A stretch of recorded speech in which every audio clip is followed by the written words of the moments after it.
recently introduced a new curriculum about identity, and now every class for a couple of weeks teaches identity to the students.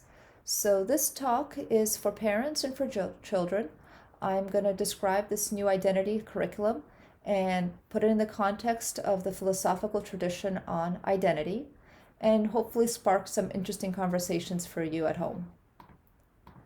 So, this is an example of an assignment that my kids came home with one day, and they were told to chart their identity. Their identity is divided into the assigned identity and the chosen identity, and there's over 30 features that they could look at: name, physical features, birthday, religion, gender, college, friends, style, talents, lots of things that they could look at which define their identity. And 30 is a pretty big number, and that makes me ask, is this it? Are these 30 features your identity? Or is there something more?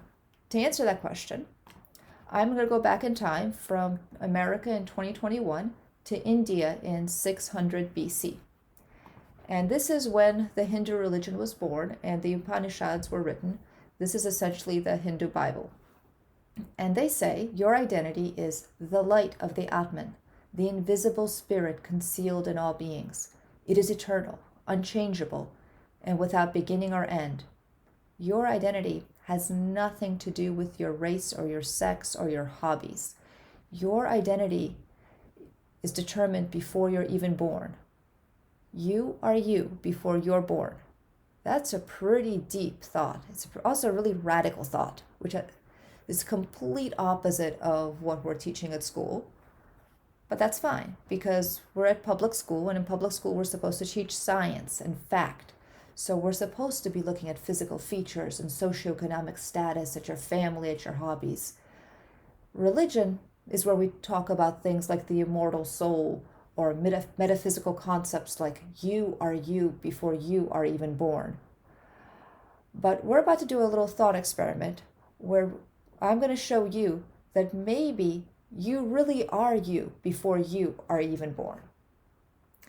So imagine we go to a hospital, and at this hospital we're going to meet some parents who are about to have a baby, and we're going to tell one of the moms, listen, I'm going to give you $100 if you let me trade your newborn baby for another one.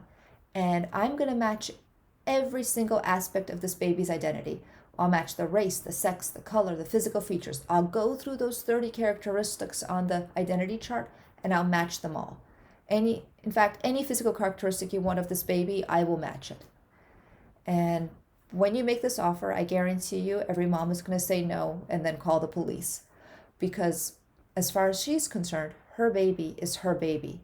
Her baby is her baby even before her baby is born. There is something unique about that baby, something special that makes her baby her baby. Identity is actually a pretty complicated notion that philosophers have been grappling with for millennia. And depending on what side you're approaching identity from, this is going to say what answer you're going to come up with. So imagine we're a bunch of blind men and we're trying to understand an elephant. If we come to it from the front, we're going to get poked by the tusks and we'll say that the elephant is hard and pointy. If we come from the side, we'll touch the stomach and we'll think it's more like a wall. And identity is very much the same way. It really depends what questions you're asking about your identity. So let's travel around the world and get a little snapshot of what people have said about identity. We're going to move from India to China about 100 years later, and we're going to meet Confucius. And according to Confucius, your identity is the sum of your virtues, and it's your task to cultivate compassion, righteousness, propriety, and wisdom, and in this way to develop your identity. Your identity is something that grows, but it grows within you. It has nothing, again, to do with your race, your sex, your class. It is something entirely within you and entirely under your control. Moving over to Greece another 100 years later, we have Plato, also one of the world's most influential philosophers. And according to Plato, your identity is your body. You are an embodied being, according to Plato, but your body contains an immortal soul, which is composed of three components. your appetitive souls, which are your basic desires, your hunger, your thirst, your love of ice cream, your spiritual soul, and most importantly, your rational soul. Your ability to reason is actually your true identity, according to Plato, which controls everything else. Okay, then we have Rene Descartes. We're moving now forward almost 1,000 years to the Enlightenment, and he throws away the body and the soul and simply says, I think, therefore I am. It's just the pure reason, pure rationality, which is fitting because Rene Descartes was a mathematician. 100 years later, we have John Locke, and he says that your identity is your consciousness. It's your awareness of all your past actions and thoughts. And now we're moving into kind of the realm of psychology, and that's why we have Sigmund Freud, who suggests, your identity is actually kind of your personality, which is composed of your id, your ego, and your superego, and how they're developed and how they interact with each other. We have another psychologist, Eric Berne, who popularized the idea of the child, the parent, and the adult, and you basically move from the child personality to the parent personality, and then hopefully eventually you reach the adult personality. Moving from psychology to neuroscience, we have Paul MacLean, who looked at the physical brain, and he discovered 3 major components. He said there was the reptile brain, which is pure instinct. You have your emotional brain, and then you have your rational brain. So very similar to some of the ideas of Plato, but now we're looking at the physical brain as opposed to just Plato's notion of the soul.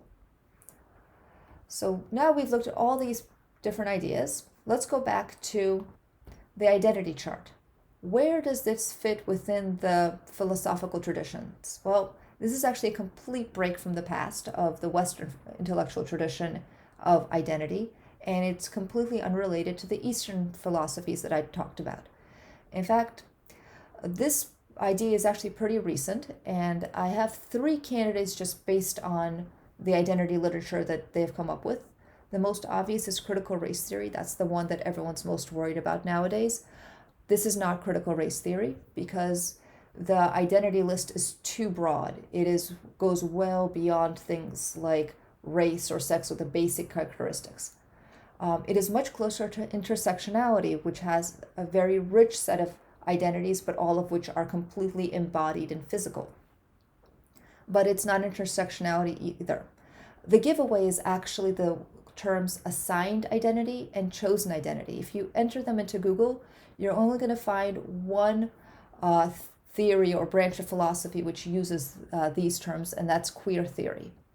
And you could see I've circled right there, you have an assigned gender, which you're assigned at birth, and then you have a chosen identity or your chosen gender, which you develop or identify with later. You only see this terminology within queer theory, which was developed in the United States roughly around 1990. It's an offshoot of feminist theory and gender theory, but it really came into its own in the past 30 years. So in this very brief talk, I gave you a quick snapshot of just a few philosophers that I'm aware of. There are so many more. The study of identity is incredibly broad and profound and rich, with shades of meanings and different categories and ways of thinking. And actually there's quite a bit of logic, and also it's a really fascinating topic, which begs the question, if identity is so important, that philosophers have been talking about it for millennia, that our public schools are teaching it for several weeks in each grade, why are we teaching only one idea? So, to me, this is really the difference between education and indoctrination. If we study a topic, we need to study it from every single side and not just from one. And I'm going to make a plug that I do believe identity is important.